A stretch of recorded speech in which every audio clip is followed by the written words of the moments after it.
જય માતાજી, જય વિહળાનાથ, જય અલગધણી. કેમ છો બધા? મજામાં દેશો ભાઈ? તો આજે આપણે કંપનીની અંદર આવી ગયા છીએ. અત્યારે કંપનીની અંદર આ બધું છે અમારે ભાઈ. આ બાજુ ઘોડે છે. એ કીધું ચાલો આજે કંપનીએ જઈને એક બ્લોગ બનાવી ભાઈ. આવો કંઈક અમારી કંપનીની અંદર ભાઈ નજારો છે ભાઈ. વૃક્ષો વાવેલા છે 1 વીઘાની અંદર. આ બધું અંદર જુઓ 2 ગાય છે. 2 ગાય રાખીએ છીએ અહીંયા.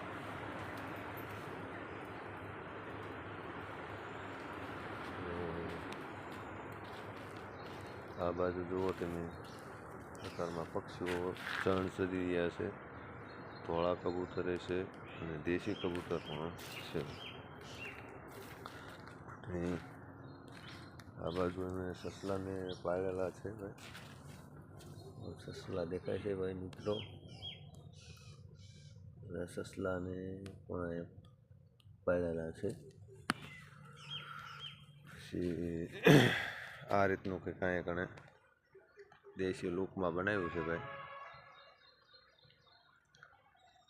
શેઠ દેશી લુકની અંદર કંઈક બનાવ્યું છે આવું. જો આ વસ્તુને તમે જાણતા હોય તો મિત્રો કોમેન્ટ કરજો ભાઈ. આ વસ્તુને શું કહેવાય એમ કોમેન્ટ કરજો.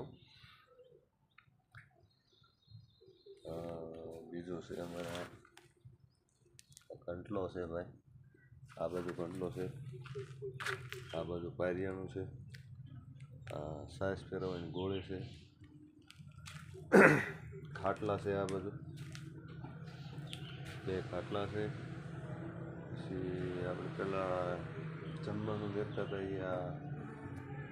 એ કબાટ છે. એમાં કોળિયું છે નાના છોકરા માટે.